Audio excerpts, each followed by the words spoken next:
Hey, here we are, Route 66, day 282. We're just moving right along, putt. We've got a ways to go to get down to the end of this road, down to Revelation. But we're in some really good times listening to Jesus and what he has to say, some of the parables, some things he's talking about. And today is one of the more challenging chapters of what Jesus deals with, and that's Matthew chapter 24. We're going to be Matthew chapter 24 and 25 as Jesus is really preparing his disciples for his departure when he leaves.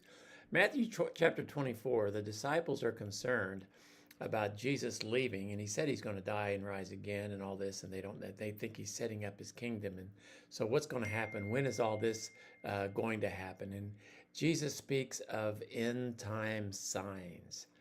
A lot of people take this, way crazy and everything, and some people just don't even pay attention to it.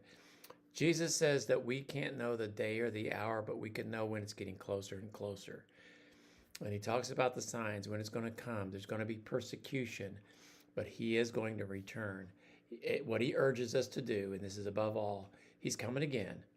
So be watchful and be faithful.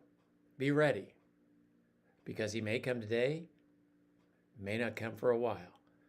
The signs say he could come soon, but we don't know. But we need to be watchful and ready if he does come today. And regardless, we need to be faithful. Chapter 25, he then begins to talk about this and giving some parables. The parable of 10 virgins. Some were ready, some weren't. Parable of the talents. When he came back, some were ready, some weren't. The sheep and the goats. When he came back, separated the sheep from the goats. It emphasizes readiness. It emphasizes stewardship, that God has given us something. God has given us a duty, and we need to perform it faithfully. And compassion, caring for others, as we would care for others. How would I treat them if they were Jesus? And that's how we need to prepare for his return and how we live our life. So 3 lessons. Be watchful. Jesus will return unexpectedly. We know that. We won't know when, but we can still be ready. So be watchful. A second lesson, use your time and gifts wisely for God's glory. Use your time as the one capacity that you have that is not going to get up or down. It's just constant.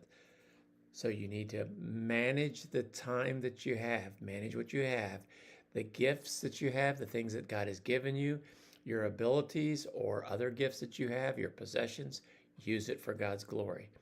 And then third, faith doesn't act in love toward others. If it doesn't do that, it's not genuine. If you don't love other people in your faith, it's not genuine.